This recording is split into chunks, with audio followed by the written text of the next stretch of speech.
toutes et à tous, on se retrouve aujourd'hui en matinale Actu Ludique avec Pénélope. Bonjour Pénélope. Bonjour Martin, bonjour tout le monde, bonjour le chat. Ah. Désolé, je suis un peu pas dans mon état normal. Oui, alors ça bug. Ouais. Attends, je vais essayer de régler un truc.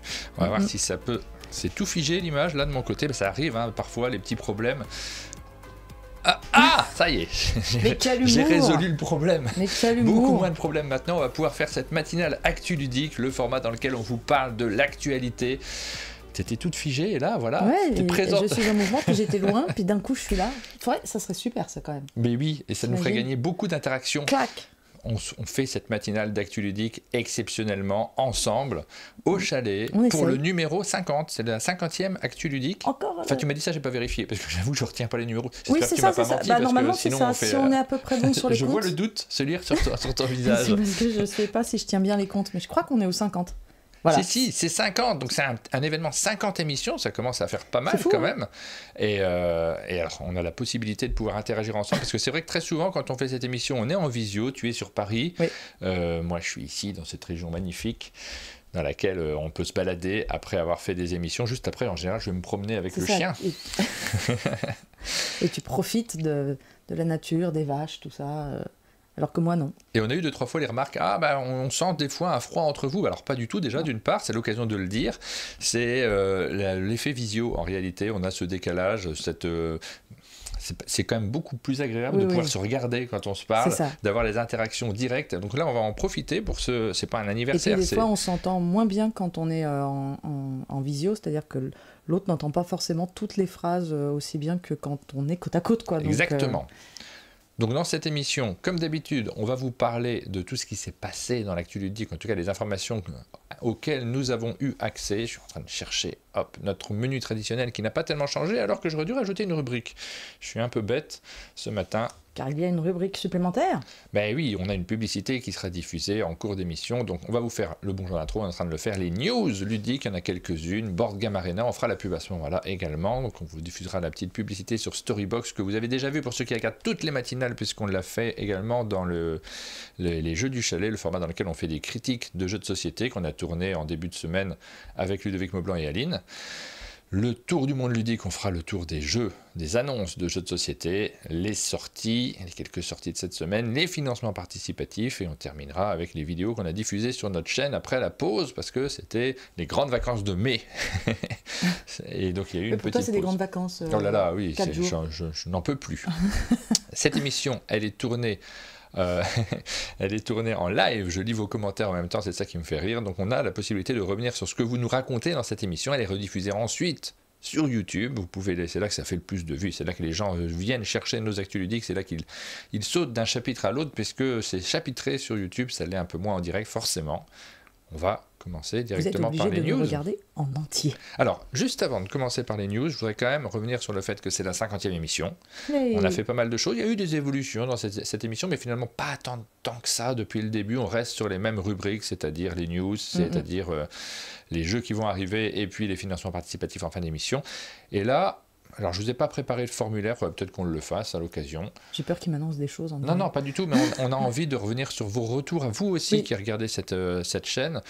Quel est votre ressenti par rapport à cette émission? Est-ce qu'il y a des rubriques? N'hésitez pas à le marquer, on n'en tiendra pas forcément compte, mais nous, c'est utile maintenant parce qu'on fait par rapport à nos envies. C'est très important pour nous d'être calqués quand même sur le plaisir qu'on a à tourner cette émission. Mais si vous avez des rubriques que vous adorez particulièrement, des rubriques que vous aimeriez voir arriver, parce que par exemple, on ne fait plus les festivals dans cette émission, on le fait plutôt maintenant dans d'autres matinales, celle du vendredi généralement.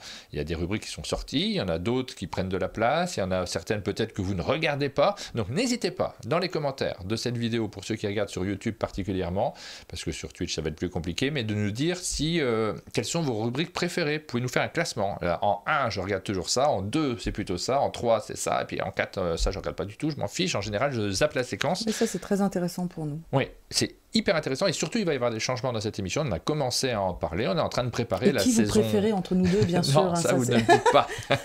Ça, on ne veut pas le dire jamais de personne. Non, mais ça, on l'a eu trop. Par le passé, on ne veut plus entendre ce genre de choses. Cela ne nous intéresse pas. Ben oui, alors Aline, vous avez le droit, marquez Aline. Parce que Mélodie nous dit Aline, est évidemment. la meilleure, bien sûr. On est en train de préparer la saison 3. On est en pleine saison 2, on est déjà en train de réfléchir à l'année 2024-25 à partir de la rentrée. Donc, c'est le moment de nous donner quelques indications sur ce que l'on va changer. Exactement. On commence par les news, les actualités que l'on a vu passer. On commence par laquelle ? Je ne suis pas encore sur mon petit écran. Je te passe la main. Tu sais que c'est comment là, quand on est en visio. C'est le moment où moi je vais chercher mon écran aussi en même temps. Sur les news, ça dépend. On commence avec quelque chose de léger ou de moins léger. Est-ce qu'on... Oui, c'est toi qui sais. Là, vraiment. Et ben, on peut commencer par... puisqu'on en a parlé la semaine dernière, on a parlé les semaines d'encore avant, et on annonçait qu'il y avait les Golden Geek Awards qui étaient ouverts sur le site de BGG. Là, nous avons les résultats qui ont été je les ai pas regardés. Publiés, mais moi non plus, donc on peut les découvrir ensemble. J'ai juste vu la news, effectivement, on en a parlé, on a dit, tiens, il y a des news, mais j'ai pas du tout regardé, on va les découvrir vraiment ensemble. Alors, quand on a lancé la fois dernière, on a commencé à regarder tout, et on s'est dit, mais en fait, il y a 250 000 rubriques, on n'arrivera pas à faire tous les sélectionnés, donc on va passer très vite, on le sait, on a retenu la leçon cette fois-ci, il faut passer assez rapidement. On peut regarder uniquement les gagnants, déjà, ça va beaucoup plus vite. Golden Geek 2023, vraiment ? Oui, parce que c'est... Oui, non, je pense qu'il y a une petite erreur d'affichage. On est en 2000... On est en 2024, je te confirme.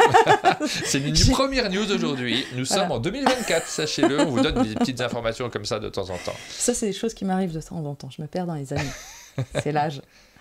Mais alors, première news. Donc, le vainqueur des... On passe très vite. Jeu pour 2 joueurs, SkyTeam. Ensuite, Artwork, Castle of Burgundy, les châteaux de Bourgogne. Très très belle spéciale grosse édition. boîte. Est-ce que c'est si beau que ça en termes d'artwork? Je ne sais pas. Jeu coopératif, SkyTeam. Extension Ark Nova, évidemment. Elle est si bien que ça, cette extension d'Ark Nova? Elle est très très bien. Franchement, elle est... En plus, on l'intègre après, on la sort plus du jeu. Elle est vraiment très très chouette. Je la recommande pour ceux qui aiment beaucoup Ark Nova. Un jeu innovant, hégémonie. Ouais, j'y ai joué, j'ai pas aimé du tout. Alors un jeu light plutôt, Thunder Road, Vendetta. Ah oui, est-ce que c'est pas le jeu qui est paru chez j'oublie. Roxley? C'est Roxley, si, ça? je crois que c'est ça, et c'est un jeu de course de voiture. Je crois que j'y ai joué, j'ai trouvé ça nul. Alors attention, on rappelle, Board Game Geek, c'est vraiment le public américain. C'est le public qui vote, et c'est le public américain, avec des goûts très américains. Typiquement, les jeux comme Hegemony ou Thunder Road, Vendetta, on tombe complètement dans ce qu'ils aiment. On voit que Knarr est juste deuxième derrière sur... Ah non, c'est Restoration Game qu'on nous dit. Je confonds les jeux, alors, parce que effectivement, celui de Thunder Road, j'ai joué aussi chez Restoration Game, et ça, c'est pas mal. C'est plutôt rigolo, je me suis bien amusé. Alors que celui auquel je pensais, donc il m'échappe, était beaucoup moins bien. Non, il est assez chouette, celui-là, très rigolo. Ah, d'accord. Ouais. Mais c'est pas un jeu de course de voiture. Si. Non, mais je confondais avec un autre jeu de voiture un peu Mad Max, parce qu'il y a cet univers Mad Max à l'intérieur, et qui est pas bien du tout, et qui est chez Roxley, enfin de mon point de vue.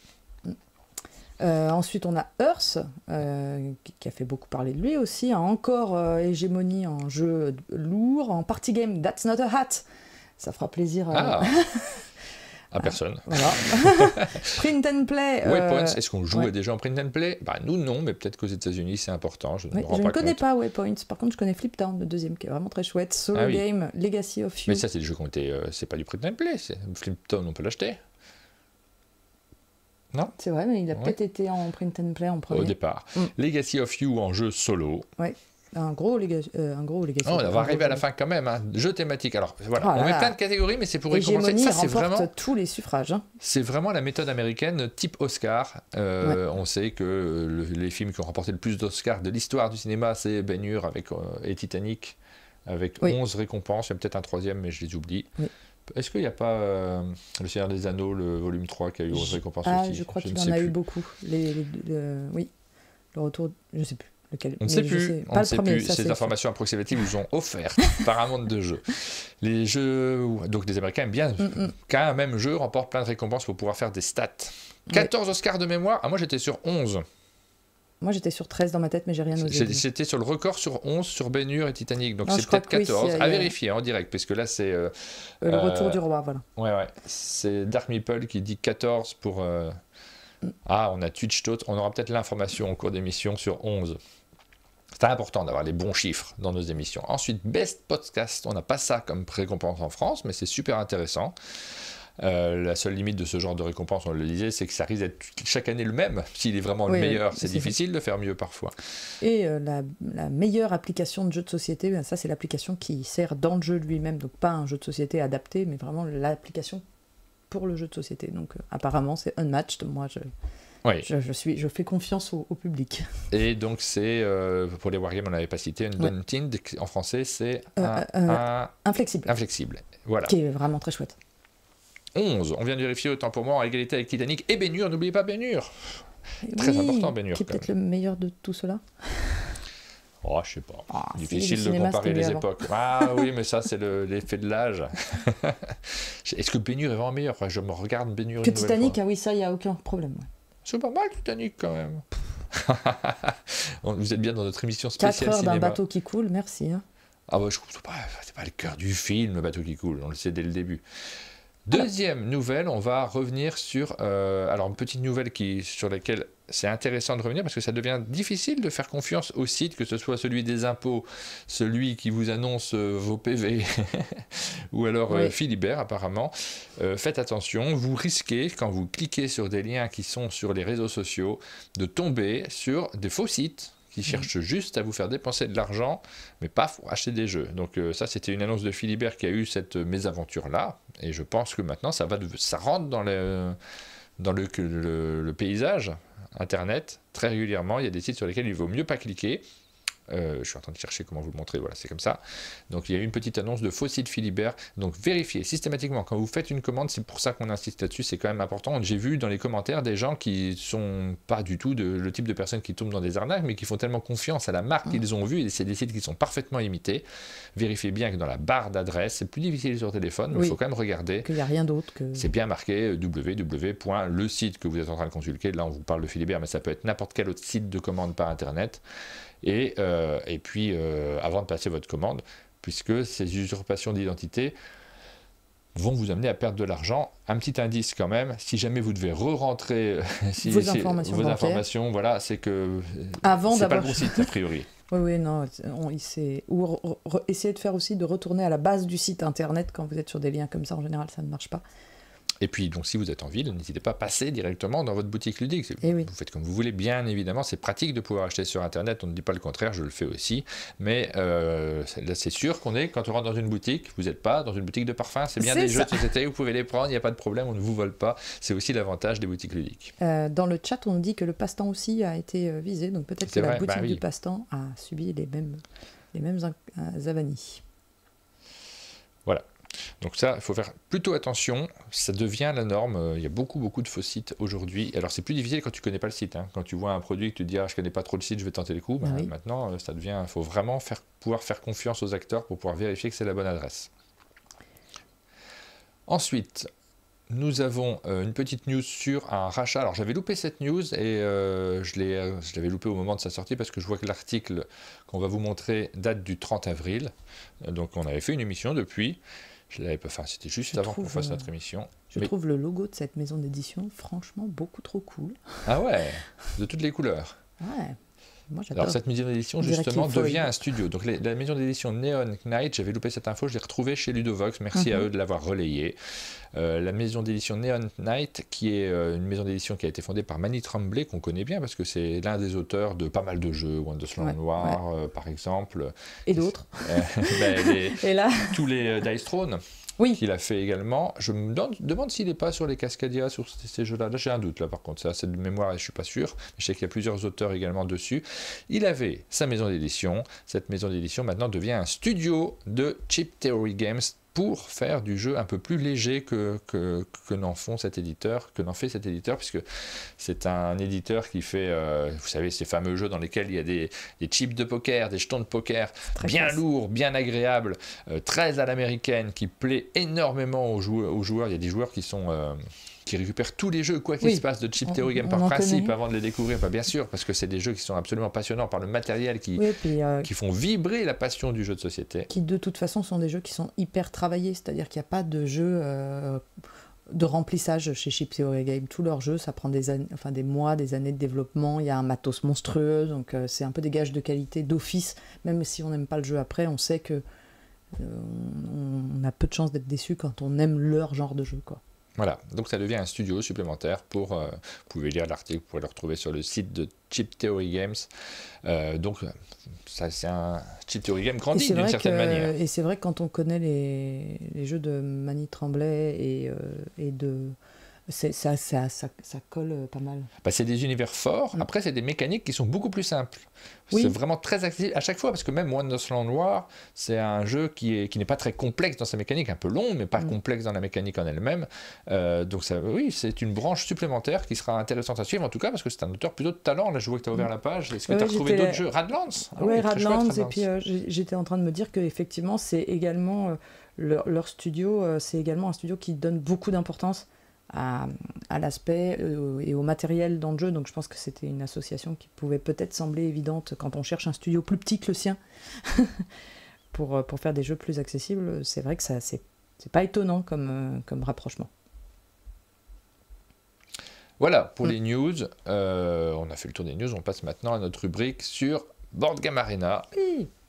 C'est l'un de nos sponsors Board Game Arena, la rubrique de jeux de société en ligne sur laquelle vous pouvez jouer à des jeux de société avec des joueurs du monde entier, des jeux de société qu'on aime bien. Et justement, là, on n'a pas fait d'émission depuis 2 semaines, donc il y en a quelques-uns qui sont venus se rajouter à la liste des jeux que vous pouvez découvrir ou rejouer si vous les connaissez déjà sur Board Game Arena. Il y en a plusieurs. Alors, il y en a que j'aime bien, mais j'ai pas tant joué que ça, donc c'est justement l'occasion de pouvoir y rejouer éventuellement. C'est New York Zoo, le jeu New York Zoo d'Uwe Rosenberg, dans lequel il y a des polyomino. Vous savez que les polyomino, c'est ma grande passion. Un jour, je ferai un jeu avec des polyomino en tant qu'auteur, ça me plairait bien. Et un jour, j'y jouerai. Ah, ben voilà. Moi, j'ai une idée de thème déjà, j'ai très envie de travailler dessus, parce que j'adore ça. En fait, c'est la catégorie de jeu, on en a toujours une. La catégorie de jeu dans laquelle, même quand il n'y a pas d'originalité, je suis content.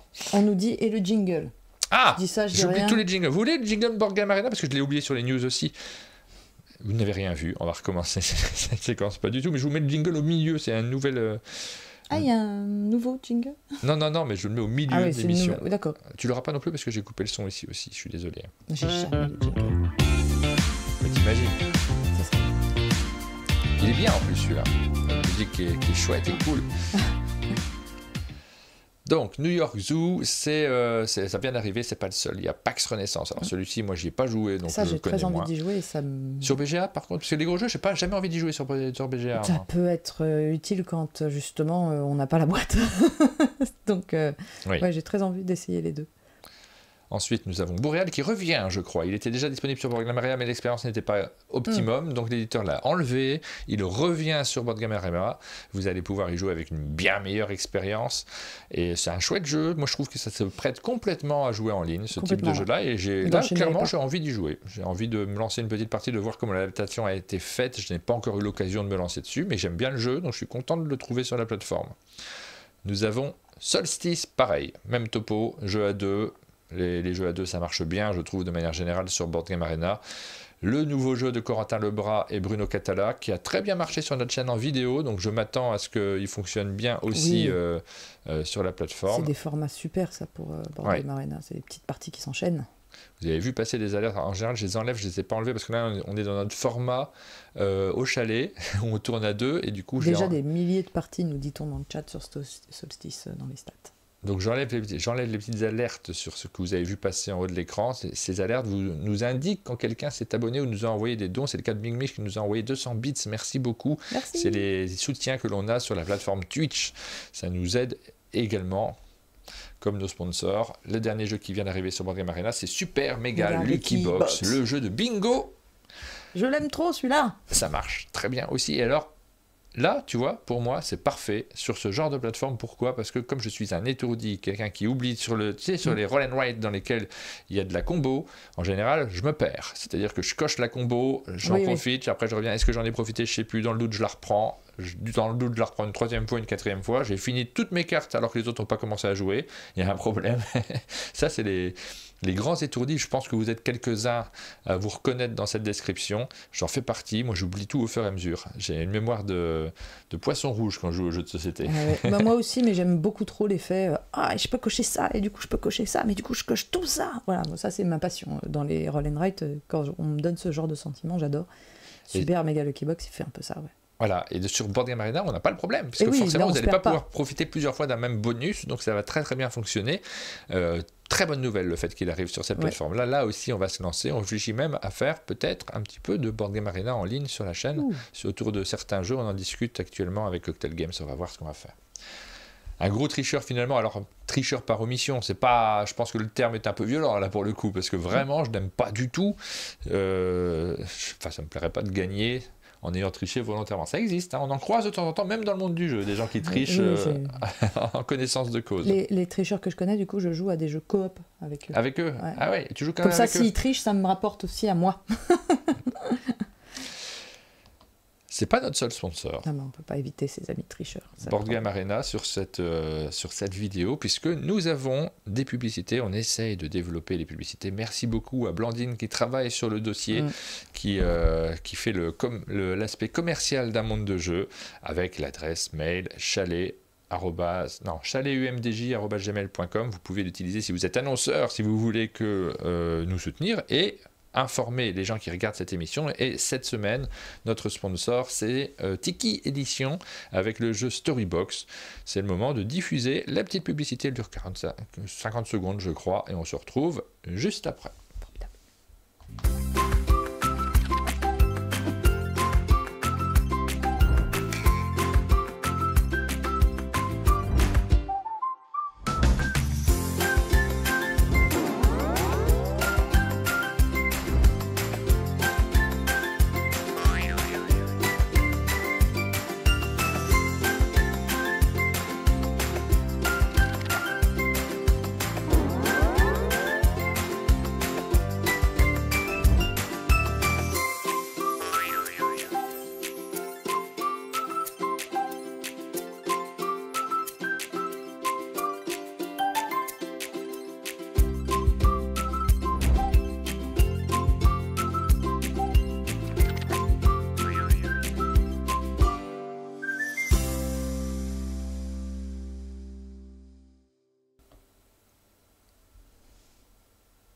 Et voilà pour cette publicité. Merci beaucoup à Tiki Édition qui sponsorise nos émissions en ce moment. Et il y en aura quelques-unes qui vont passer dans les semaines qui viennent. Merci à eux et merci à vous qui ont dansé pendant la musique que j'ai choisi. On l'a fabriquée nous-mêmes, cette petite publicité. C'est aussi l'intérêt. La musique aussi. Non, la musique, on ne l'a pas faite. On continue nos news, cette fois-ci avec le jingle Tour du monde ludique.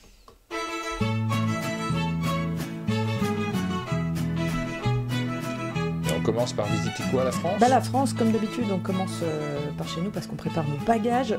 Des chouettes, très très chouettes annonces cette semaine, et pas mal d'annonces d'ailleurs. Donc on va commencer par une annonce d'extension. Alors c'est pas une annonce, mais il y a des images qui commencent à circuler. Donc je crois qu'on en avait déjà un petit peu parlé, mais là on va pouvoir en parler mieux. Oui, complètement. On avait commencé à en parler un petit peu de Alors c'était pas ça, mais c'est pas grave. Ah d'accord. Mais ça marche aussi. On avait commencé à en parler la semaine dernière, donc on rebondit, n'est-ce pas ? Parce que la semaine dernière on avait dit il y a une annonce de Repoprod sur le Seigneur des Anneaux. Ça fait moi, ça fait un an que je le connais, ce jeu. Bien sûr, c'est-à-dire que j'ai eu l'occasion d'y jouer depuis un certain temps, et en fait, on respecte aussi l'information, le temps aussi, le temps de communication des éditeurs, le Seven Wonders Duel. Donc, il n'y a plus du tout marqué Seven Wonders Duel. Maintenant, c'est marqué Seigneur des Anneaux, la Terre du Milieu Duel. Oui, mais c'est Seven Wonders. Oui, c'est la mécanique. Alors, c'est la mécanique de base. C'est pas du tout le même jeu. C'est pas du tout les mêmes sensations. Il y a beaucoup de choses qui ont changé. Ce qui reste, ce sont les cartes que l'on étale sur la table. La façon de les récupérer, que l'on va retourner. Vous voyez, vous avez le même petit tableau de cartes. Quand vous prenez une carte, vous allez en libérer d'autres pour vos adversaires. Certaines qui sont placées face cachée et d'autres qui sont placées face visible. Forcément, il va y avoir plusieurs pistes sur lesquelles on court. Il n'y a pas de scoring à la fin de la partie. Quoi qu'il se passe, de toute façon, il y a un déclenchement de fin de partie et on va découvrir qui l'emporte. Est-ce que ça sera Sauron ? Est-ce que ça sera la communauté ? Voilà pour l'univers de jeu. Central, et tout a été repensé. Découvrir ça. Oui, tout a été repensé. Tu y as joué, toi ? Oui, moi j'y ai joué. Ça date d'il y a 6 mois. Donc le problème, c'est que je me souviens des grandes lignes, mais pas du détail. Donc je ne vais pas me lancer dans les règles. Mais il y a quand même un plateau central en plus et qui change pas mal de choses avec des zones. Et voilà, le petit plateau central sur lequel... Alors vraiment, c'est un jeu complètement nouveau, il faut insister là-dessus. Évidemment, c'est sur une base de Seven Wonders Duel, mais l'émotion, la façon de jouer à l'intérieur, le déclenchement de fin de partie, tout a changé. Et alors, on l'a beaucoup vu tourner, et je dois dire que vraiment, c'est un jeu qui a fait l'unanimité. Je n'ai entendu que des compliments sur ce jeu. Ça devrait être... Parce que moi, je me méfie sur les jeux à licence. En général, j'ai de grosses inquiétudes quand je vois on colle une licence sur un jeu que j'aime bien et en général le jeu est un petit peu moins bien. Là, c'est pas le cas du tout. Vraiment, c'est un jeu à avoir. Moi, j'ai un très bon souvenir de ma partie. Ouais, j'avais trouvé ça très très chouette. Je suis un peu étrange. Enfin, je sais pas si j'aime énormément les illustrations de Vincent Dutray qui me rappellent pas mon univers du Seigneur des Anneaux. Moi, j'adore quand le Seigneur des Anneaux, c'est l'illustrateur officiel. Ouais. Et je j'accroche pas foufou, mais c'est très beau, c'est très coloré, mais c'est voilà. Moi, j'aime bien Vincent Dutray, donc c'est vraiment. Puis dans cet univers-là, alors oui, c'est vrai que c'est coloré, c'est pas sombre. C'est même dans le Mordor, il y a un petit côté coloré quand même qui est plus joyeux que John Howe. On enchaîne maintenant avec un deuxième jeu auquel tu as peut-être, parce que nous on était en week-end ludique la semaine dernière et on a eu l'occasion de voir ces jeux-là dont on vous parle aujourd'hui. Donc ça c'est une annonce c'est chez Yellow que ça va. On reconnaît les tables D'ailleurs, c'est une photo que tu as prise, non ? Oui, c'est une photo que j'ai prise et on m'a bien précisé. J'ai dit je peux la montrer. On m'a dit oui, vas-y, c'est bon. Donc si jamais Yellow passe par là et qu'ils font pourquoi ils montent ce jeu, on m'a dit c'est bon. C'est quelqu'un de Yellow. Donc 50, c'est un petit jeu qui va arriver. C'est vraiment, moi, ça a été mon petit coup de cœur. J'utilise rarement cette expression. Ça a été mon petit coup de cœur sur le week-end de surprise, c'est-à-dire de pas du tout s'attendre à adorer un jeu et à avoir une super ambiance autour de la table. Je sais pas comment dire à quel point il y a peu de règles dans ce jeu. Qu'est-ce qu'on fait ? C'est un bingo. C'est un bingo, sauf qu'on va inventer les chiffres du bingo. C'est-à-dire qu'on va chacun créer les chiffres de sa grille. Et après, ça va être la façon de scorer qui va être très drôle parce qu'on va commencer à énumérer les chiffres en partant de 1. Et dès que quelqu'un aura un chiffre, il lèvera la main. Il dira « moi je l'ai ». Il va prendre ensuite un petit pion sur sa petite feuille de score qui est en dessous et il va continuer l'énumération des chiffres, mais en avançant sur sa fiche de score. Et tant que personne n'a d'autres chiffres, il score des points. Là, je vous le dis comme ça, je vous le pitch comme ça, vous allez dire « mais il est où le jeu ?» Mais il est où le jeu ? Il est où le jeu ? Eh bien, il faut le vivre pour le comprendre. Parce qu'à chaque fois que quelqu'un va vous interrompre en disant « ah, c'est à moi », ça vous coupe dans votre scoring, en fait. Et il y a une espèce d'effet autour de la table où ça va vite s'insulter très rapidement, et il y a une espèce d'effet magique. C'est ces jeux un peu à la The Mind où si je vous le pitch, vous allez dire « je comprends pas l'intérêt du jeu, c'est quoi le principe ?» Mais j'ai très très très envie d'y jouer. Et en fait, c'est magique. Ça a été un vrai banger à la table. J'utilise ce mot, c'est rare aussi comme coup de cœur, mais ça a été un effet bœuf. Ouais, ça c'est plus à l'ancienne.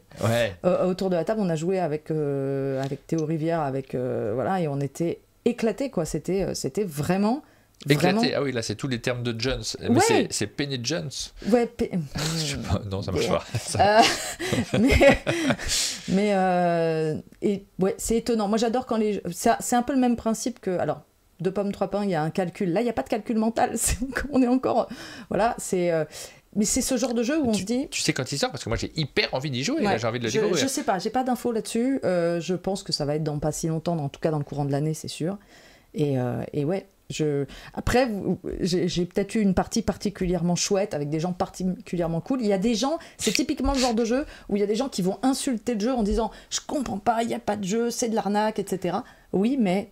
laissez-vous avoir par la magie du truc et ça passe. Parce que nous, on fait un événement spécial jeu de l'été, donc s'il est dans le créneau des jeux de l'été, j'ai envie de le savoir. Si quelqu'un a l'info là tout de suite en live sur la date de sortie, je suis très curieux de la connaître. Merci à tous ceux qui se connectent, ceux qui commentent. Rachel qui nous dit qu'elle s'est bricolé son proto tellement elle avait envie d'y jouer. Mais oui. Mélodie qui nous dit je veux y jouer depuis. Elle a écrit ça en boucle. Ça suffit et en maintenant. Fait, le truc qui est magique, c'est qu'en fait, vous savez, au bingo, vous avez cet effet magique quand quelqu'un donne un chiffre et que vous avez l'impression que vous avez fait un exploit. Genre oui, je l'ai, bingo, alors que vous avez rien fait. Mais là, c'est encore pire parce que comme vous avez inventé les chiffres, vous avez l'impression d'être un génie.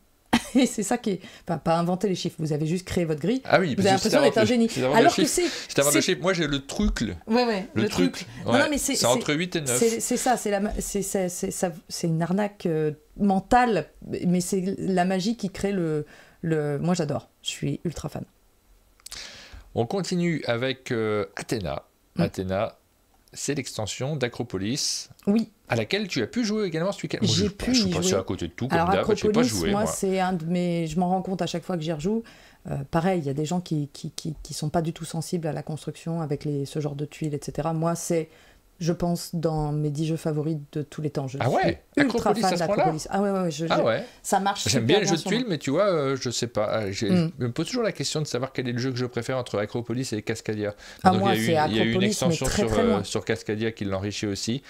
J'aime bien ce genre de jeu. J'aime bien. Après. Parce qu'il ne rentre pas dans mes 10 préférés de tous les temps. Mais c'est vraiment un excellent jeu, évidemment. Le scoring de Acropolis marche beaucoup mieux sur moi, et même visuellement, et les tuiles hyper agréables à manipuler. Moi, c'est vraiment mon top du top. Athéna, c'est une extension qui est absolument trop cool. C'est-à-dire que j'ai pu y jouer. En fait, ça rajoute des objectifs, des cartes objectifs qui vont vous dire si vous faites tel motif, vous pouvez récupérer déjà une des tuiles qui sont en dessous là.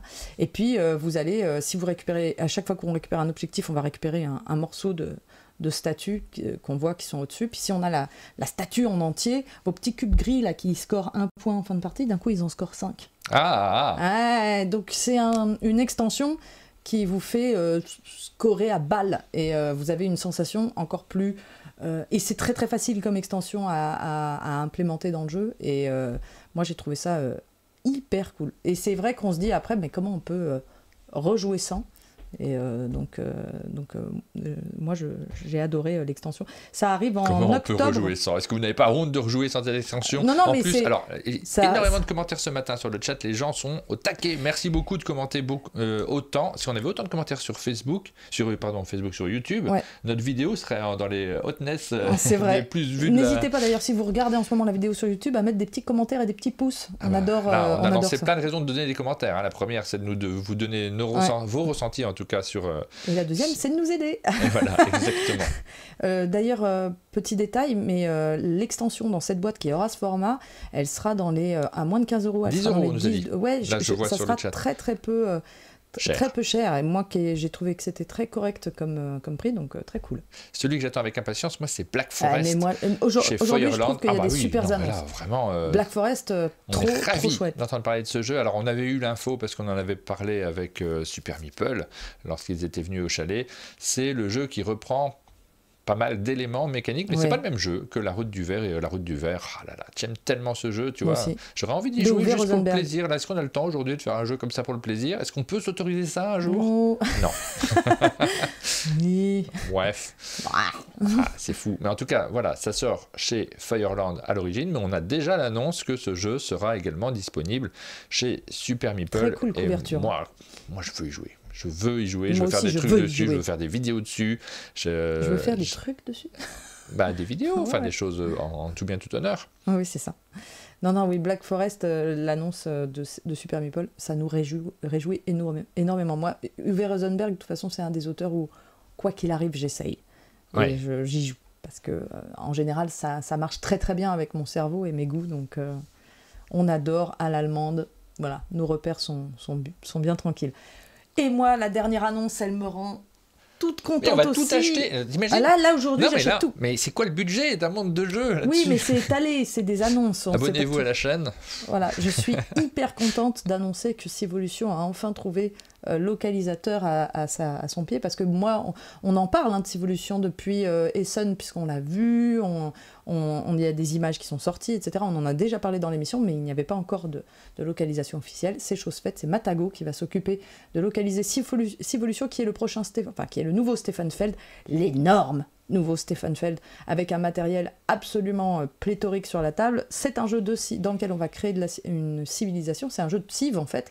Oui, mais c'est pas un jeu sur le civet. Ce qui est étonnant, c'est que en fait, on incarne des élèves d'une école de fabrication de civilisation. Donc on est dans le futur, en gros, et on a appris à comment fabriquer des civilisations, et il va falloir, là on est en examen de fin d'année, et il va falloir fabriquer la meilleure civilisation qui soit par rapport à ses petits camarades. Je ne sais pas si vous voyez l'image, mais il faut 2 tables. À Essen, il fallait 2 tables collées pour pouvoir installer. Les plateaux joueurs sont grands comme ça. Ouais. C'est énorme. Donc ça fait un peu peur, mais moi, bien sûr, je suis une grande fan de Stefan Feld aussi. Et donc, j'ai bien hâte. Alors, on est toujours en direct sur Twitch. On a un raid tout de suite. Donc, on va remercier les personnes qui viennent d'Ostpolitik. Donc, c'est pas du tout le même type de sujet, j'imagine, en tout cas, mais... priori, ce sont des adultes qui doivent s'intéresser forcément aux jeux de société. On est en plein en train de regarder les jeux de société qui vont paraître dans les semaines qui viennent. On vient de regarder ceux qui vont paraître en version française. On sait qu'il y aura une adaptation française. On va continuer à regarder ceux qui ne sont pas encore annoncés en version française. Si vous ne connaissez rien aux jeux de société, on est un peu passionné, on s'intéresse à ce qui va arriver sur notre table, les différents jeux que l'on va découvrir et sur lesquels on va passer des bons moments. Il y en a certains, on se doute qu'il y aura probablement une version française. Oui. On va Certains. Par exemple, ce 1980, là, il est annoncé en version anglaise et chez Looping Games, leurs jeux de société qui sont basés, justement, puisque les gens qui viennent de Host Politique, n'hésitez pas à vous abonner à la chaîne si vous aimez les jeux de société. Ces jeux-là, parle parfois de politique et c'est assez rare dans le domaine du jeu de société. On a des thèmes qui sont assez forts. C'est toute une gamme de tout petits jeux de société avec du matériel qui tient dans une petite boîte, donc pas de problème de rangement, et qui sont sur des grands thèmes historiques. Donc 1980, j'adore cette année. Magnifique année, vraiment, il s'est passé des choses formidables. J'espère qu'on en parlera dans le jeu. Qu'est-ce qui te laisse penser ça? Est-ce que j'en ai un à côté? Non, pas ici. Mais il y a plein de thèmes. Il y avait par exemple le 1923 Cotton Club sur le fait de la prohibition 1987. C'est pas 1923, si c'est 1923. 1987, l'ISS. Oui, un jeu sur l'ISS, comme c'est rare. On a l'habitude d'avoir des jeux sur de l'heroic fantasy, sur Star Wars, sur des choses comme ça. Là, non, pas du tout. On a vraiment des thèmes qui me font plaisir. L'attentat à Wall Street. 1911, c'était de l'exploration. Je les connais presque tous par cœur. 1998, pardon. ISS, 1987, c'est Tunnel sous la Manche. Exactement. Merci. Voilà, donc. Et là, celui-ci, nouveau. Est-ce que tu as des informations dessus? Alors, aucune. Je suis juste ultra fan de cette série de jeux. Et d'ailleurs, j'avais fait... coup d'autoprod, j'ai fait une vidéo complète qui refait que vous pouvez découvrir toute la gamme si vous l'avez pas encore vu sur YouTube, mais avec Tatiana d'Origames, on avait bien rigolé. Et donc ils sortent Looping Games sort une nouvelle boîte. Alors attention, la version française n'est pas assurée. C'est à chaque fois ils décident un petit peu Origames de est-ce qu'on va faire cette prochaine boîte ou non. C'est pas une obligation ni une évidence. J'aime beaucoup le thème de celui-là parce que vous l'avez compris, c'est sur la restauration de la chapelle Sixtine qui a eu lieu en 1980. C'est fou comme thème de jeu de société. C'est tellement mieux que de l'heroic fantasy, moi je trouve. Je suis tellement d'accord. Et en plus, ça remet en...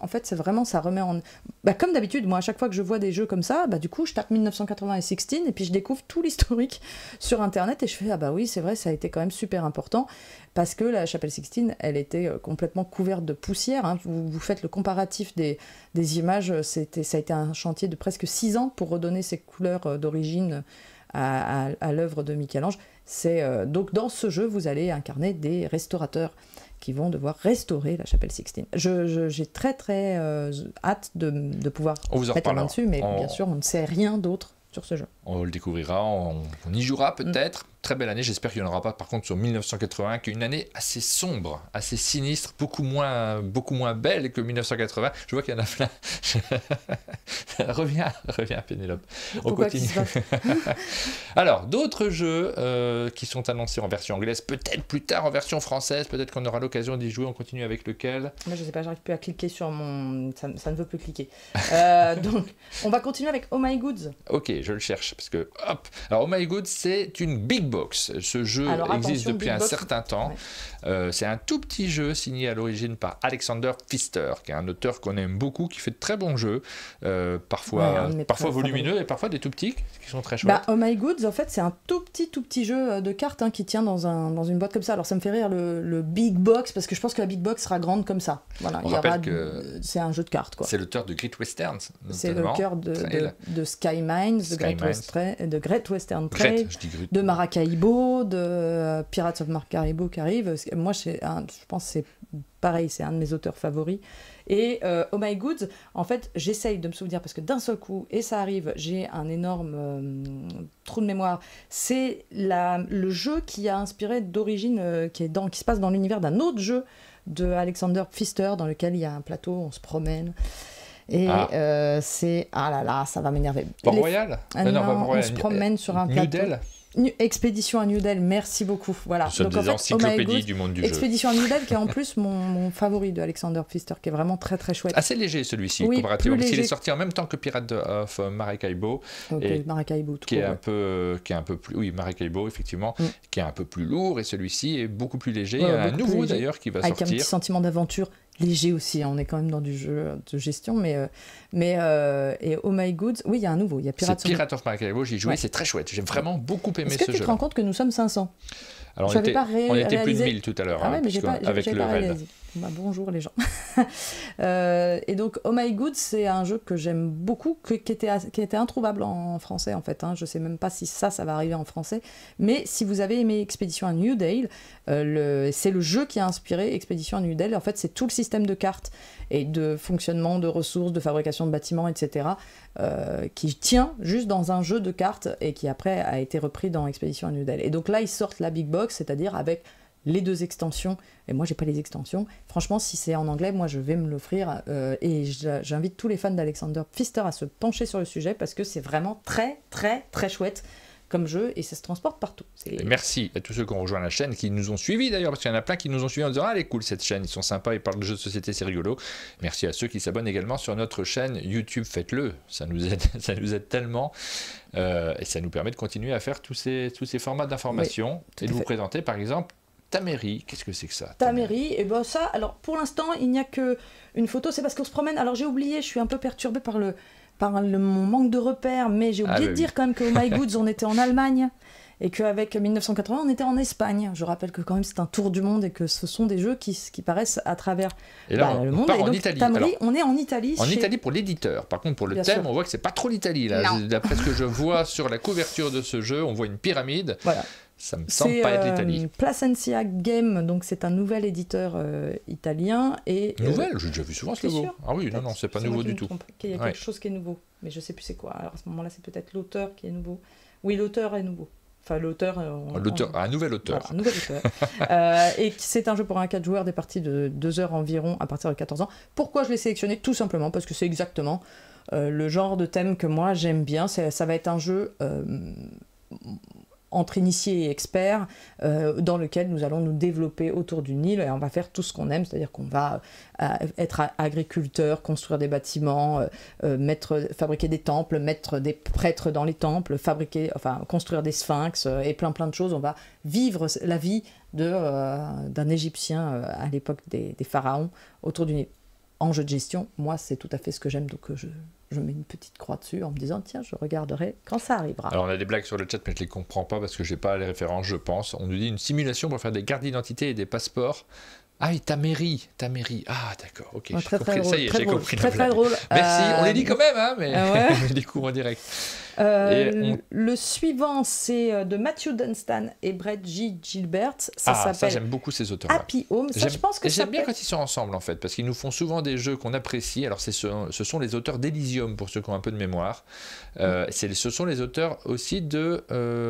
ils avaient fait un jeu comme ça, sur le même thème. Est-ce qu'il y a un rapport ? Et le nom va m'échapper, donc je ne vais pas m'en souvenir. Ouais, là, ça me revient pas. Un jeu dans lequel on construit également sa maison. Oui, et ben là c'est le même principe. J'ai hésité à en parler parce que je me suis dit bon, un énième jeu où on prend des tuiles, on les pose. Bon, déjà on aime beaucoup ces auteurs-là et c'est une maison d'édition qui fait en général des jeux vachement soignés. Mais j'ai bien aimé ce à quoi ça ressemblait sur l'arrière de la boîte. Et ce que ça avait l'air de dire qu'on allait faire quand on regarde le dos de la boîte. En fait, c'est vraiment on va se promener en ville pour aller faire des courses et acheter en ville Dream Home, effectivement. Des éléments. On va pas fabriquer sa maison, on va la meubler. Ouais. Et ça, c'est rigolo. Donc, on va aller acheter un tapis, on va acheter une télé, on va acheter un lit et on va arranger ça dans les différentes pièces de notre maison. Ça, je trouvais ça très marrant. C'est un petit côté Sims.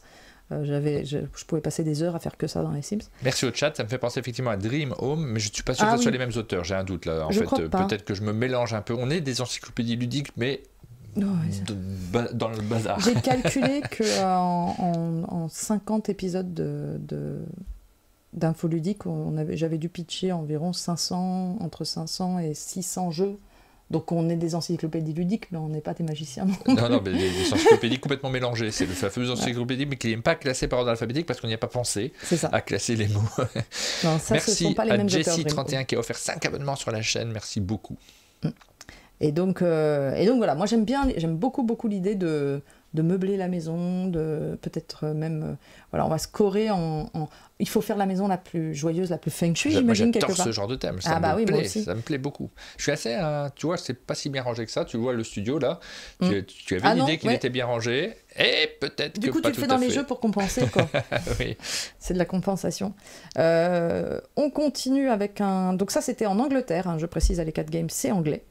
On part aux États-Unis pour un jeu qui fait écho à un autre jeu dont on a parlé la semaine dernière, qui était il y avait Tales of the Arabian Nights, qui est un vieux jeu des années 80. Il y a Tales of the Arthurian Nights, qui va sortir chez le même éditeur que ceux qui ont fait Tales of the Arabian Nights. Et celui-là, ça n'est pas le même éditeur, et ils font Tales of Myth et Legend, et ça ressemble. Alors c'est assez surprenant, on dirait que on s'est inspiré du jeu, mais est-ce qu'il y a un lien? Et dans ce que j'ai regardé, il n'y en a pas. Donc peut-être qu'on m'éclairera. Mais Tales of Myth et Legend, moi, ça c'est du jeu narratif à fond, dans lequel on va faire des choix. Ça va se passer dans la Grèce antique. On incarne soit un homme, soit une femme, mais guerrier à première vue. On va vivre des aventures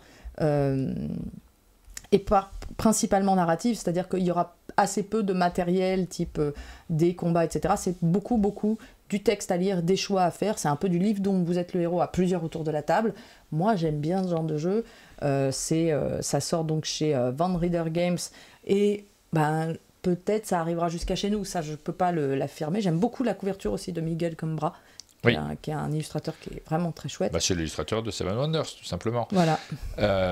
Effectivement, alors c'est chouette, tu vois, on fait des missions l'un à côté de l'autre, du coup je peux jeter un coup d'œil sur ton ordi, je sais de quel jeu tu vas parler, j'ai moins de mal, c'est quand même sympa de pouvoir pour toi, c'est plus facile. Oui, ça mène à Dieu, parce que souvent dans l'émission, je ne sais pas de quel jeu tu vas parler, donc je suis là avec mon navigateur, j'essaie de deviner, je montre la mauvaise image parfois. Le dernier jeu dont on vous parle aujourd'hui, c'est Star Wars, The Deck Building Game, celui-ci est déjà sorti, mais là c'est une nouvelle boîte. C'est juste une annonce de l'extension, il n'y a pas aucun autre commentaire pour l'instant, on ne sait même pas ce qu'il y a dans l'extension, mais ça a été annoncé, il va y avoir une extension Clone Wars, on reconnaît que c'est la même genre de couverture, mais pas les mêmes personnages. J'avais pas été si emballé que ça, il marche très bien, il y a des joueurs qui adorent ce Deck Building Games, mais tu vois, quand on a commencé cette rubrique en parlant de 1980 pour les jeux qui paraissent à l'étranger, on termine avec Star Wars qui paraîtra, alors là on aurait pu le mettre en français je pense, parce qu'il sera en français, ça, il n'y a aucun doute possible. Mais c'est pas encore c'est pas le même genre de thème, je veux pas griller. Il y en a pour tout le monde dans le jeu de société, sur les thèmes et sur les mécaniques.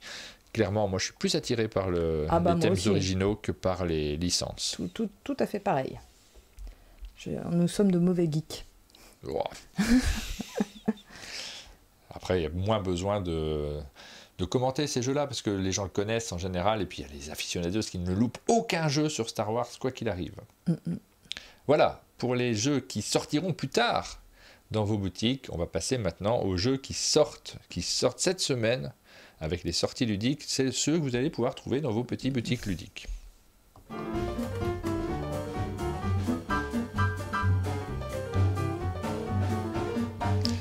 Alors, les sorties. On va commencer, donc là on passe très rapidement parce qu'on a déjà fait d'ailleurs une émission, on va juste les lister, il y en a beaucoup cette semaine, on va pas trop s'attarder dessus, si on a un mot à dire on le dira, mais sachez que ce sont les jeux qui sont disponibles cette semaine. Bamboo est disponible cette semaine, c'est le jeu chez Yellow Expert, donc le nouveau jeu expert dans cette gamme-là qui avait déjà le Cathédrale Rouge et Château Blanc, bien sûr.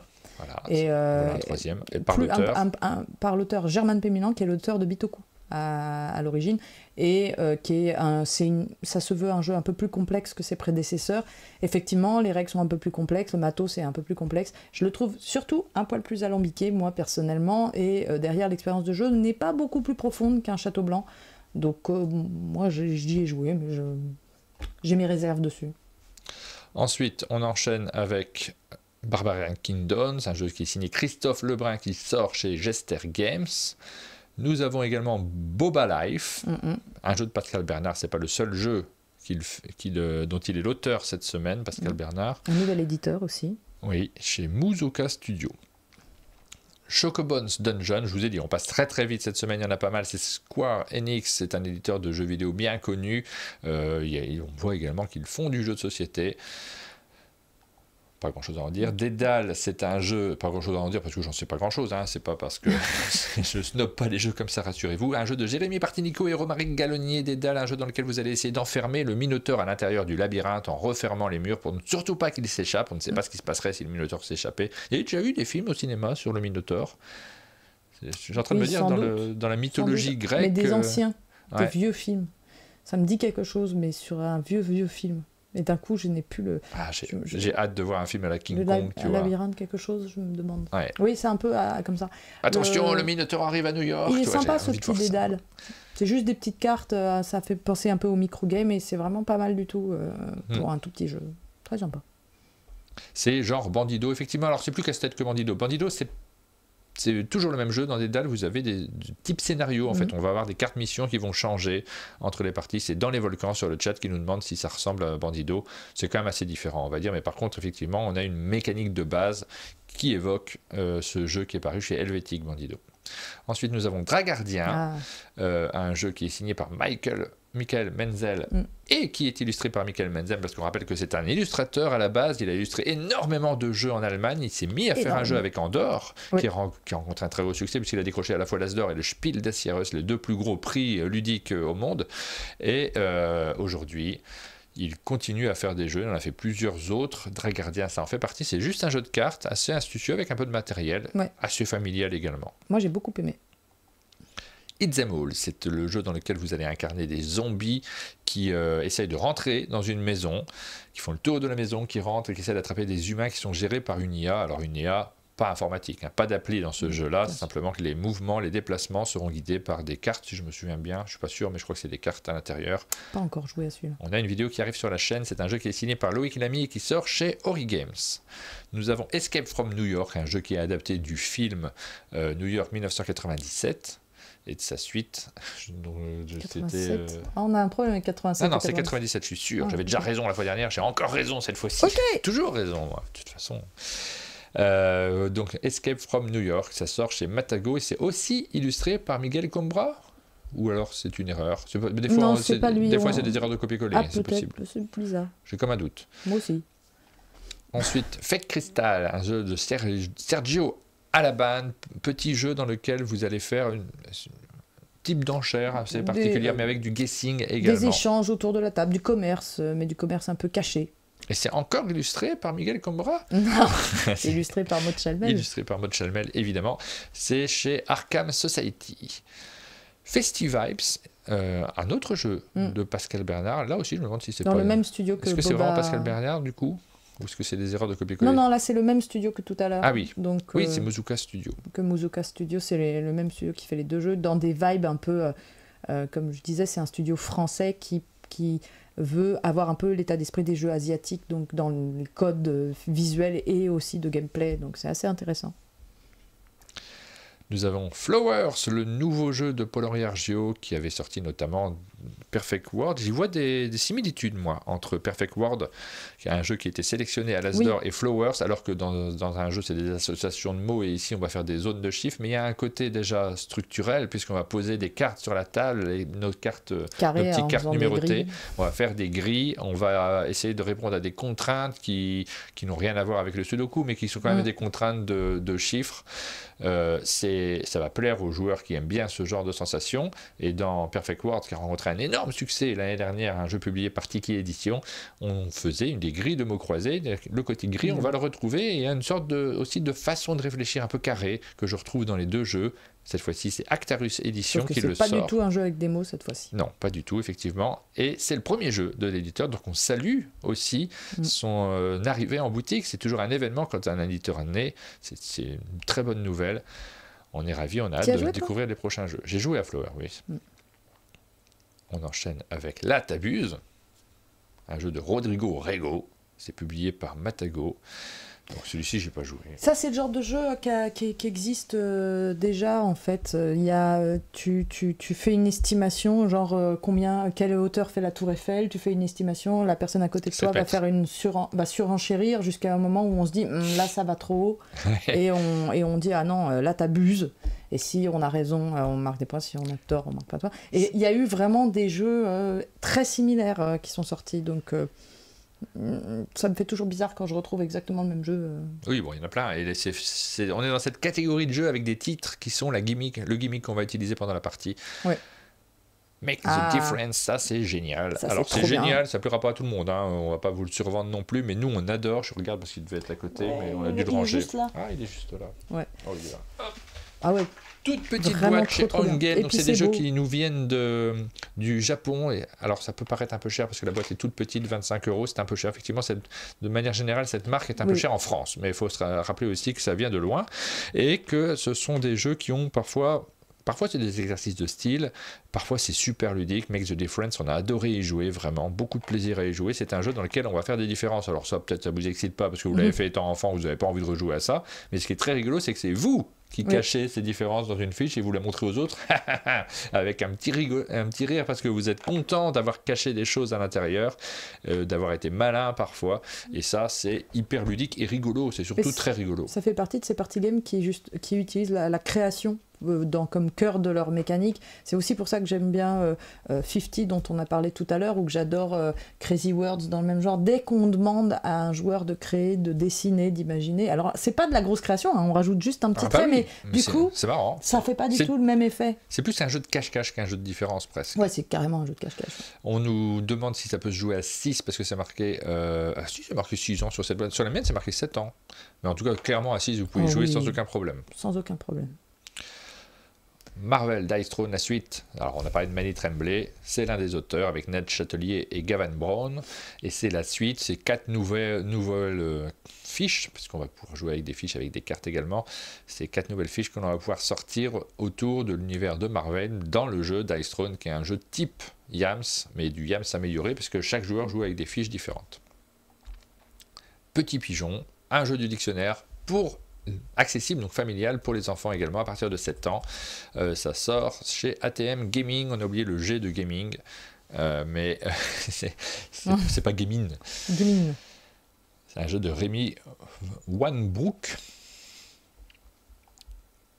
The Smasher Coach Battler, un auto-battler, un nouveau auto-battler, c'est signé Franz Couder, ça sort chez Aura Games. Il n'y a pas toutes les semaines, si vous regardez cette émission pour la première fois, il y a beaucoup de sorties, mais c'est assez exceptionnel, mais on est sur la fin du mois de mai, dans la deuxième partie de mai, quand on a enfin terminé les week-ends prolongés, toutes les sorties se concentrent. TTMC Access, c'est la version luxe et accessible également aux déficients visuels du jeu TTMC. Tu te mets combien? Grand classique des jeux de quiz rigolos. Je crois que c'est le dernier de la liste parce qu'on revient à Bambou. Voilà pour les sorties de cette semaine. On repasse à... Ah, je crois que tu as figé, Pénélope. Je me suis trompé d'écran. Hop, Et me revoilà. Oui. J'avais la même chemise, non, j'avais le pull... non. Ça aurait été drôle, tu m'aurais prévenu, j'aurais mis le même pull. Bah oui, tu l'avais pris. Oui, j'ai toujours ce pull, c'est le pull de la tasse. Bon, bref. On passe au financement participatif. Il y en avait beaucoup cette semaine. Il y en avait énormément. J'en ai compté au moins 25. Alors, il faut dire que la semaine dernière, on n'a pas fait d'émission, donc il y avait tous les financements participatifs qui étaient arrivés Jingle. Sur 2 semaines.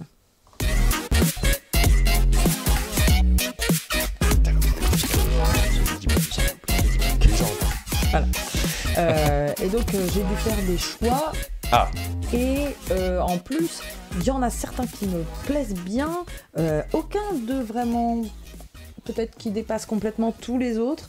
Mais allons-y, lançons-nous. Bizarrement. Je peux faire ma pub au début ou pas? Est-ce que je commence par ma pub? Mais bien sûr, tu commences par ta pub. C'est vrai que j'avais oublié ça. Je vais même commencer par ta pub. J'ai oublié de la noter. C'est la honte. Je t'oblige à toi-même penser à ça. Bah oui, alors j'ai oublié parce que j'aurais dû le faire plus récemment. C'est sur le site exemplaire.com. Instant publicité personnelle, mais vous êtes encore là en live 371 à regarder l'émission. Sans doute que vous êtes intéressé par les dessins de sport. J'imagine, en tout cas, vous savez que je suis dessinateur sportif pour le journal L'Équipe en dehors du jeu de société. J'ai d'autres petites activités secrètes et cachées. Et sur le site Exemplaire, vous tapez exemplaire. Quoi? Est-ce que j'arrive à lire? Je ne sais pas. Vous tapez exemplaire dans les moteurs de recherche. Ah, bravo, quelle bonne vue! Ça me console. On fait un recueil de dessins de presse avec les 3 autres dessinateurs du journal L'Équipe. Donc si vous êtes intéressé par le dessin de presse, c'est les 10 ans de... Alors moi c'est mes 9 ans en vrai, parce que je suis arrivé après les autres dessinateurs dans le journal, mais c'est les 10 ans en tout cas de Faro, de Lacerpe et de Soulcier, qui sont dessinateurs à L'Équipe également. On fait un dessin tous les jours dans le journal. Moi, en général, vous avez mon dessin le dimanche et le lundi sur les grands événements sportifs. On a regardé, on a replongé. C'est pour ça qu'il n'a pas de week-end. On a replongé dans le millier de dessins qu'on a. Moi, je suis pas loin des 1000 dessins publiés dans le journal. On va en faire un beau recueil comme ceci que vous allez pouvoir recevoir chez vous pour vous replonger dans l'histoire du sport sur toutes ces années-là. Évidemment, on va glisser quelques petits inédits, des crayonnés, des choses en plus qui nous ont marqués pendant toutes ces années-là. C'est des souvenirs en réalité. C'est des souvenirs de ces 10 ans qu'on a passés ensemble. T'as vu, j'avais fait des dessins très incroyable. drôles. Il est très marrant celui-là. Mais en plus, alors sans vouloir, je vais faire de la promo, mais je trouve que c'est un super cadeau à faire à quelqu'un dans votre entourage qui est un peu fan de sport ou d'actualité sportive, parce que c'est une rétrospective historique, en plus d'être rigolote. Ça permet de garder un souvenir de toutes ces années, donc... là, c'est vraiment un chouette objet. Moi, j'ai pledgé. C'est vrai, c'est sympa. Alors moi, je t'avoue que je suis J'ai pledgé pour avoir celui avec la dédicace des 4 auteurs. Ah, alors il va falloir qu'on aille dédicacer c'est ça. tous ensemble.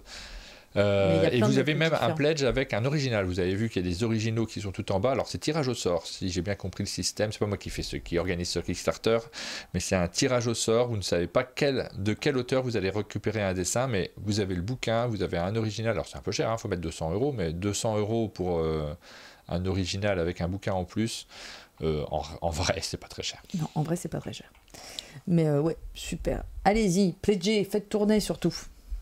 Voilà, n'hésitez pas à communiquer. Pour l'instant, c'est pas le Kickstarter qui rencontre le plus gros succès de l'histoire des c'est pas un Kickstarter d'ailleurs, mais c'est pas le financement participatif qui rencontre le plus gros succès. Je sais pas si on arrivera au 100%. J'ai comme un doute. Pour l'instant, on a 91 contributeurs.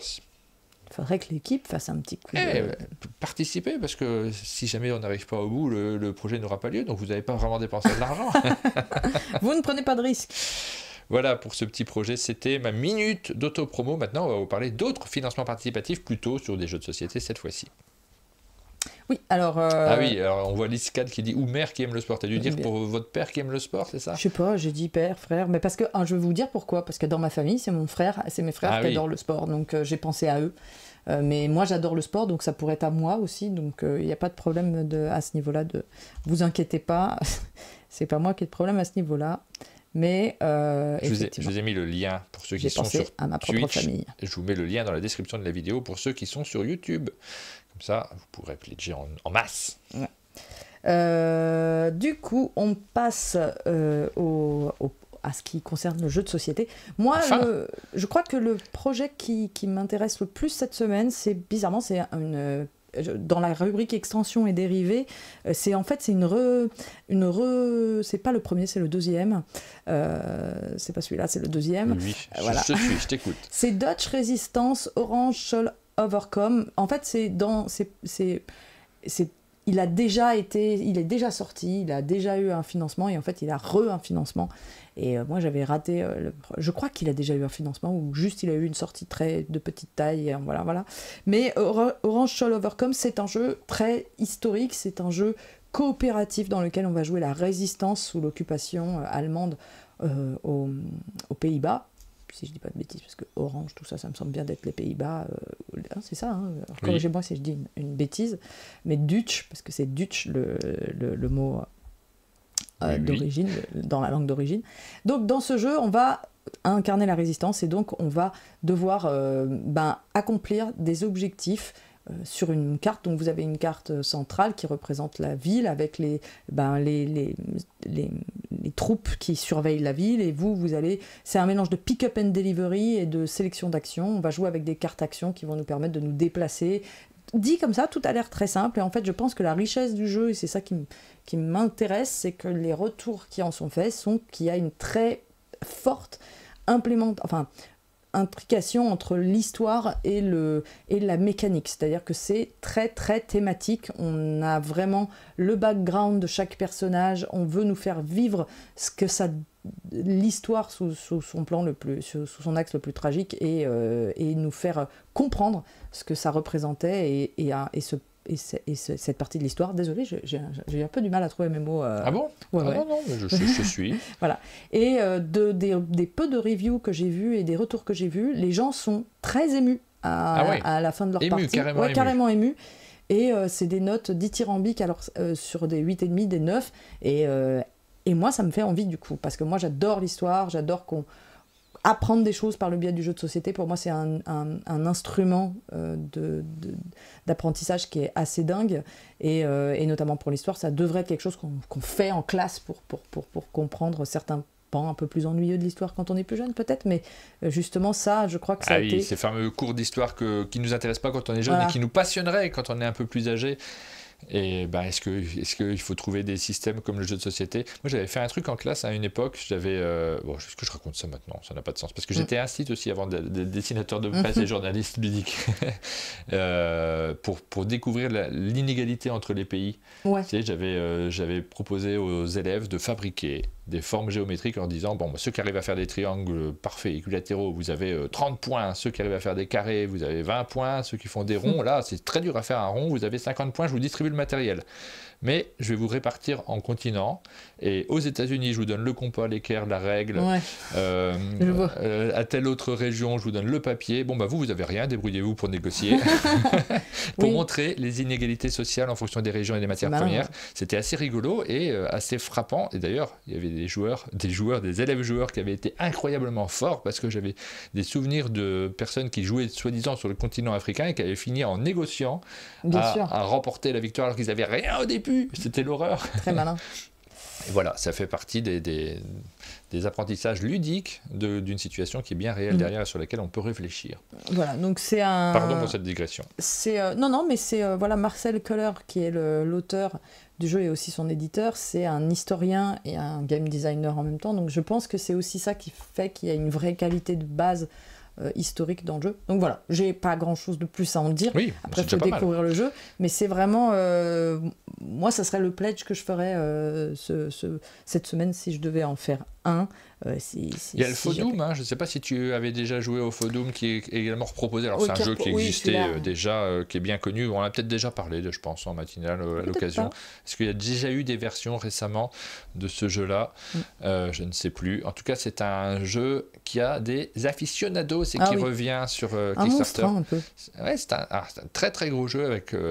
J'ai pas encore eu la chance d'y jouer celui-là. Ça fait partie de ceux qui me font un peu rêver aussi. Alors ça fait très longtemps que j'y ai pas joué et honnêtement, la lecture des règles m'avait posé problème à l'époque. Là, je vois que c'est écrit en français, donc c'est aussi un avantage, c'est que moi je l'ai, la boîte, elle est là-haut, mais elle est en anglais, et du coup c'est plus compliqué de se plonger dedans.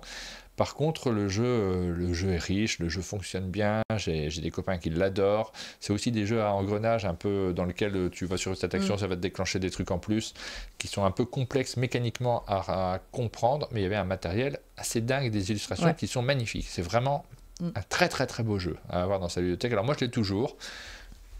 Je me suis souvent posé la question de le bazarder au bout d'un moment parce que comme j'y joue, tu veux que je le sorte? Tiens, bouge pas, anime pendant ce temps-là. Ah bah super, bah écoutez, donc on s'attarde sur Fodum, sur lequel j'avais pas forcément décidé de m'attarder d'ailleurs, parce que c'est effectivement c'est un refinancement là pour le coup, on en est sûr, et on essaye quand même de vous parler de nouveautés dans cette émission. Hey. Ah, t'as ma grosse boîte. Donc la preuve qu'il avait déjà été financé puisqu'il est là. C'est beau quand même. Ça fait très longtemps que j'avais pas eu l'occasion de sortir cette très grosse boîte. C'est brillant. C'est brillant, c'est beau. Regarde, moi dès que ça brille, elles sont chouettes. Non mais tout est super. C'est vraiment très original. C'est un beau gros jeu. Et tu y as joué? Ah bah oui, j'ai joué évidemment. Évidemment j'ai joué. Un jeu de Mark Swenson. Ouais, c'est super beau. Alors c'est le genre de jeu que tu pourrais jouer avec Rebentis. Regarde le matos à l'intérieur. Oh là là. Hey, est-ce que c'est pas le plus beau J'ai pas pris la caméra du haut, pardon. Bah, super. Ouais. Mais c'est carrément on dirait de la céramique. Je sais pas ce que c'est, mais enfin de la. Je sais pas si c'est ce matos-là. Non, mais de l'argile. 7e anniversaire du KS. C'est trop beau. Voilà. Et ben 7e anniversaire du KS et donc on va passer au suivant. Je fais des digressions moi aujourd'hui. Ouais, aujourd'hui il digresse. Grèce. Donc, je pense qu'un des financements qui qui aussi peut être très populaire et qui, moi, me fait assez envie, c'est Régicide Legacy. Alors, il y a Régicide qui a été annoncé le jeu de base qui a été annoncé chez Yellow. Donc, d'un coup, moi, mon cerveau fait forcément un lien et se dit peut-être un jour, Yellow fera le Régicide Legacy en français. On a beaucoup entendu parler de ce jeu. Hein. C'est pas celui-ci, parce que je me mélange un petit peu, mais je crois bien que c'est... Qui avait été proposé gratuitement au départ. Non, c'est pas ça, c'est l'éditeur Playpunk. Quand il s'est lancé, il voulait faire Régicide. Si je ne me trompe pas. Il voulait faire, c'était le but. Ils ont fait tout ce qu'ils pouvaient pour pouvoir faire Régicide, parce qu'ils trouvent ça génial, Régicide. C'est un peu du génie. Hein. Et ils n'ont pas réussi à décrocher les droits, donc ils se sont lancés sur autre chose. Ils sont pas trop mal débrouillés, je dirais, parce qu'avec Captain Flip, ils ont rencontré un certain succès. Mais par contre, Régicide continue sa vie avec une version Legacy. Régicide qui a vraiment une super belle boîte et univers visuel. C'est très très intriguant quand on voit ça, cette espèce de code couleur tout vert là. Moi, ça me plaît beaucoup, et ces ombres chinoises. Mais en fait, Régicide, c'est un jeu extrêmement malin. J'ai pu y jouer, dans lequel en fait ça reprend. Ils sont partis d'un paquet de cartes classique. C'est les 52 cartes d'un paquet de cartes. C'est-à-dire que là où c'était très malin, c'est qu'ils vous disaient même au début, si vous voulez, vous n'avez pas besoin de pledger ni rien, parce que le jeu, vous l'avez. Vous prenez nos règles, et puis vous avez le jeu chez vous avec un paquet de cartes standard. Et simplement, ils ont fait un pari, et ça a très bien marché, parce qu'en fait, les gens, ils aiment bien aussi avoir l'objet, les illustrations. C'est ça aussi le jeu de société, c'est pas juste une règle qu'on plaque, et c'est une magie d'avoir la boîte qui s'appelle Régicide, mais si vous avez un paquet de cartes de 52 cartes chez vous, vous pouvez jouer à la version de base. C'est un jeu très malin qui consiste c'est coopératif, et on va essayer de combattre des boss qui sont représentés par les cartes valet, dame, roi. Et booster. Voilà. Et nous, toutes les autres cartes représentent des guerriers de toutes les valeurs, 7, 8, 9, etc. Ouais, j'ai jamais joué, hein. J'ai vraiment très très envie de le découvrir là. Je suis à 2 doigts de pledger. Et on va jouer des cartes de sa main pour combattre ces boss, et ces cartes, elles ont des pouvoirs particuliers en fonction que c'est as, cœur, carreau, pique, trèfle, et pas as, hein, donc cœur, carreau, pique, trèfle, ça suffit comme couleur. Et ça va être, le trèfle par exemple double la valeur d'attaque, le pique protège contre c'est comme un bouclier, etc. Donc c'est très très très malin, et ça c'est la version Legacy, vous l'avez compris grâce aux commentaires de Martin. C'est une version dans laquelle on va avoir, la première partie ça sera la version de base, avec les règles de base, et puis très vite, vous allez améliorer votre deck, découvrir des règles additionnelles qui vont modifier votre partie, et vous allez avoir 12 missions que vous allez, et qui vont modifier le jeu au fur et à mesure. Je pense que ça, c'est un chouette pledge et un chouette projet à voir. Je me demande si Yellow fera la version française dans la... Je sais que pendant longtemps j'hésitais à pledger en tant qu'un monde de jeu, en tant que pour l'entreprise, et je l'ai fait pour Altern notamment, et... Ouais, ça te tente. Tu vois, ouais, parce qu'avant, je ne sais pas trop faire en tant qu'entreprise. On est une entreprise sur les jeux de société. Si on le fait pas, on est stupide. J'ai été longtemps stupide. Ça permet d'en parler en exclusivité quand ça arrive. Ah là, j'ai tellement envie de cliquer là sur surtout ce jeu, soutien ce projet. Disons-le, c'est pas ultra cher. Sélectionnez votre récompense. On va pas faire ça en direct, mais on va regarder. La boîte de base est à... Alors non, oui, parce que toi tu regardes le pledge, le all-in, bien sûr. Suis-je bête? On fait que les all-in, nous, évidemment. Oh non, moi j'ai pas les moyens des all-in. Oh là là, oui. Quand on veut tout, c'est tout de suite assez cher. Voilà. Bon. Et donc ça, c'est Régicide Legacy. C'est je manque à tous mes devoirs, de Paul Abrams, Luke Badger et Andy Richdale, illustré par Sketch Goblin. Et c'est pour un 4 joueurs, des parties de 60 minutes à partir de 12 ans. Et ça se termine le 7 juin, ce pledge. Merci à ceux qui ont répondu à Petite Pitchoun qui demandait des conseils de jeux de rôle avec des dés. Évidemment, nous, c'est pas le thème de l'émission, donc on ne s'est pas attardé sur la réponse. Mais l'anneau unique, la boîte de l'anneau unique. Le chat participe et répond aux questions. Vous avez beaucoup de spécialistes du jeu de société qui regardent cette émission, qui sont capables de vous répondre quand vous avez une question. Merci à ceux qui le font. On va passer très rapidement sur les deux autres. Alors surtout Lightspeed Arena, parce que il y a un petit concept à l'intérieur qui est intéressant. C'est pas tellement le jeu qui m'a fait le sélectionner, c'est que ça apporte une idée. Lightspeed Arena, c'est un jeu de bataille cosmique pour 1 à 6 joueurs. Et la particularité, c'est que vous avez des cartes qui représentent vos vaisseaux, que vous allez poser sur la table de façon stratégique, etc. Pour je pense presque en temps réel, j'ai pas vu exactement. Et ensuite, vous allez prendre une photo de votre table. et de ce qui se passe. Là, vous voyez très très bien. Et c'est le téléphone qui va résoudre les combats. J'avais cette idée. J'avais à un moment avec Yoann Levé, on s'était dit tiens, on fait un jeu, puis à la fin tu photographies, c'est te dit ton score. Ouais. Et, alors là, c'est pire que le score, c'est-à-dire que ça va te montrer, bam, bam, ça détruit ça, ça détruit ça. C'est facile d'avoir l'idée, mais pouvoir le faire, c'était quand même plus compliqué. Moi, ça me paraissait compliqué. Mais si, c'est possible. Visiblement. Et donc c'est possible et ça a été fait. Donc voilà, ça c'est vraiment juste pour dire tiens. Quelle bonne idée. Quelle idée, une idée rigolote. Pas forcément ce projet qui m'intéresse, mais si un jour un jeu qui me passionne utilise ce genre de mécanique, ça peut être très rigolo. Après, je pense que ça peut être très rigolo sur un jeu comme ça, très léger, où on doit juste se mettre sur la figure. Et enfin, le dernier projet, alors il y a 2 projets encore, hein, mais je passe rapidement dessus, c'est Eutia. Eutia. Alors pourquoi j'en parle? Parce que tout simplement, il y a déjà 4700 contributeurs sur le projet, donc je pense que ça doit être quelque chose d'extrêmement massif. Tu penses, mais là, j'ai l'impression que c'est pas trop ton type de projet. Eh ben, si, mais ce qui m'étonne, c'est que j'en ai jamais entendu parler. Ah oui, si, moi j'en ai déjà entendu parler de celui-ci. 8,6 sur BGG, donc c'est un jeu fantasy, héroïque fantasy. Je coupe le son, mais en fait, t'es pas chez... Parce qu'en général, tu vois, je coupe le son au début de chaque, parce que tu utilises le son du bureau aussi. Mais là, il est déjà coupé de base, donc je pourrais le laisser. Après, nous, on l'entend un peu de loin, du coup. Ouais, voilà, mais c'est pas très grave. Et donc, c'est un sandbox game, donc c'est un jeu dans lequel bac à sable, d'exploration, de land crawling. Donc, vous allez explorer un paysage, et à chaque fois, ça sera un paysage différent parce que c'est généré par les tuiles, et vous allez améliorer c'est vraiment du RPG, du jeu de rôle sur plateau, dans lequel vous allez améliorer vos personnages au fur et à mesure des parties, etc. etc. Genre de jeu où quand on le pitch, il y en a plein qui se ressemblent, et après il faut vraiment les essayer pour voir si la narration, l'univers vous emporte dans l'histoire. Parfois ça marche très bien, parfois ça fait flop, mais celui-là apparemment est un gros succès, et surtout un classique. Ça fait un peu Mage Knight quand on voit le matos. Oui, la comparaison qui est faite beaucoup, c'est Mage Knight, que j'adore, Mage Knight. Donc, mais Mage Knight a l'air beaucoup plus complexe mécaniquement que celui-ci. Et bon, là, on aime bien le plateau où on va pouvoir mettre les petites tuiles. Ah, ça, c'est mon armure, ça, c'est mon épée. Voilà, comme ça. Moi, j'aimerais bien y jouer, hein, mais je pense que c'est au-delà de mes moyens, le prix de base étant de 150 € et le all-in de 426. Voilà. Je vais pas parler. Alors, c'est l'avantage du jeu de société, c'est qu'on vous présente des jeux qui parfois sont très onéreux, vous n'avez peut-être pas le budget de pledger, mais on n'est pas tout seul dans ce milieu-là. C'est même rare de jouer tout seul aux jeux de société, ça existe, mais c'est pas le principal. Toi, tu as l'occasion parfois de jouer avec, par exemple, Rebentis sur ce genre de jeu. Est-ce que ça lui... Voilà. Je sais pas, je sais qu'elle est en pleine période de... J'arrête de pledger n'importe quoi. Ouais, ça me rend un peu triste, j'aime bien qu'elle pledge n'importe quoi. Dépense ton argent. Mais non, oui, elle fait un peu la diète, parce que c'est compliqué aussi quand on dépense 400 € dans un jeu et qu'on est déçu. Ouais. Il suffit de 2 jeux dont on est déçu d'affilée et on retient après un peu son portefeuille. Mais c'est exactement le genre de jeu qui pourrait lui plaire, ouais, tout à fait.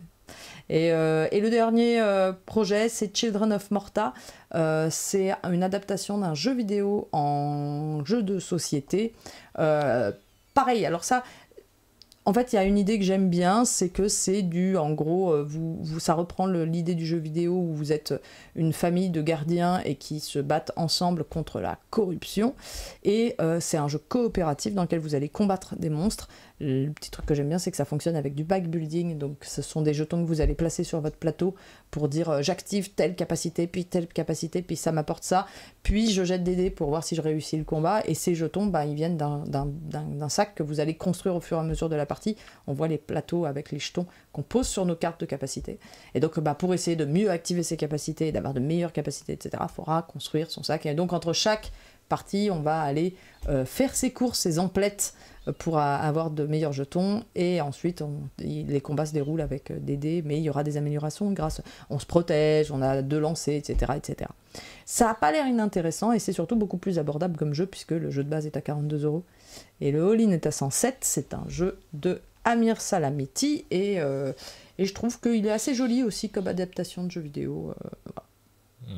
Ok. Et voilà. Tu me l'as moins vendu, celui-là. Ok, d'accord. Voilà pour les financements participatifs qu'on a repérés. Comme tu l'as dit, il y en avait beaucoup d'autres. Beaucoup cette semaine, il y en avait énormément. Donc bizarrement, j'ai fait du tri. Hein. Voilà, Bruno fait du tri. On ne peut pas tous les dire, mais On s'attarde sur quelques-uns. C'est le volet éditorialisé de la chaîne. C'est aussi de l'info, parce que certains de ces jeux, on va en reparler, on va y jouer, on les mettra en avant. Donc c'est chouette de savoir ce qui se passe ailleurs, qu'on pledge ou pas. Moi j'ai toujours été intéressé, parce que j'en pledge beaucoup moins qu'auparavant. Stupor Mundi, on me dit Stupor Mundi est pas mal dans le chat. Ouais. Je croyais que je pense que le projet n'a pas commencé, ou alors il n'avait pas commencé quand j'ai commencé à préparer l'émission, parce que je ne suis pas tombée dessus. Mais si c'est le cas, je le regarderai pour la semaine prochaine. Voilà, on continuera à faire cette émission, on parlera d'autre chose. On n'a pas parlé de Ice non plus. Non, parce que je l'aime pas du tout. Ice, voilà. J'y ai joué, c'est pas très bien. Voilà pourquoi je n'en ai pas parlé. Pareil. Les vidéos qu'on a diffusées sur nos chaînes respectives, alors pas beaucoup parce que c'était la pause, là, les grandes vacances de mai. Sur ta chaîne, Pénélope, tu as diffusé la vidéo de Chronologique que tu as tournée avec Marjorie. C'est trop bien. Tu as également diffusé la vidéo des sorties, le Pénélope Show numéro 95. On s'approche des 100. Tu fais quoi pour la centaine? Je sais pas. Mais pareil, j'ai calculé que parlant à peu près de 40 jeux par Pénélope Show, j'en étais à 4000 jeux pitchés. Ouais. Je fais mes stats en ce moment. C'est environ 2 par mois que tu fais un peu. Oui, j'en fais 2 par mois. Et celui-là, maintenant je l'ai fait un peu évoluer. Avant, je faisais vraiment une énumération de toutes les sorties. C'est plus possible. Donc maintenant, je trie. J'éditorialise aussi. Avec ceux que j'attends le plus, ceux que j'ai beaucoup aimés, ceux que je pense qu'il faut éviter parce que j'y ai joué et que je trouve pas ça très bien. Voilà, la centième, c'est en juillet peut-être, potentiellement, on verra. Ouais, c'est ça. Et là, ça sera la fête. Grosse fête, teuf. Et puis sur un monde de jeu, il n'y en a eu qu'une, c'est les jeux du chalet. Tu es présente aussi, Betty, partout. J'ai une fourche. C'est tout ce que je voulais une fourche. Et j'ai eu une fourche. Voilà, c'est l'émission dans laquelle on fait de la critique de jeux de société, on vous en a parlé, on critique 4 jeux, elle est disponible sur YouTube, vous pouvez la retrouver. On aime beaucoup cette émission, on est content de pouvoir la faire et la refaire régulièrement sur notre chaîne. On a fait le tour de ce dont on voulait vous parler ce matin. J'aimerais répondre à la question qu'est-ce qui n'est pas bien dans Ice, car j'hésite à le pledger bien sûr puisque c'est un avis, mais ça rallongerait un peu, mais juste pour dire c'est surtout une bonne idée, mais il n'y a pas de jeu derrière, c'est pas très agréable en fait. Oui, creuser ça semble charmant, mais en fait il n'y a pas de jeu. Voilà. Voilà pour cette actu ludique, on va s'arrêter là pour ce matin, pour ce jeudi matin. On vous donne rendez-vous très bientôt pour de nouvelles émissions. Les nouvelles matinales, c'est tous les matins sur Twitch. On vous parle de jeux de société tous les matins en week-end. Et puis sur YouTube, vous avez régulièrement des vidéos. J'ai un peu de retard là parce que je devais en sortir plein cette semaine. Et c'est dur de reprendre quand même. On a manqué un peu de temps. On n'a pas arrêté depuis 3 jours. On n'a pas arrêté plus exactement. Donc là, je termine les vidéos. On en met plein en ligne. Vous allez pouvoir découvrir de nombreux jeux. Abonnez-vous à nos chaînes. N'hésitez pas à nous soutenir également sur Tipeee ou ailleurs. Ça nous permet de réaliser toutes ces émissions qui...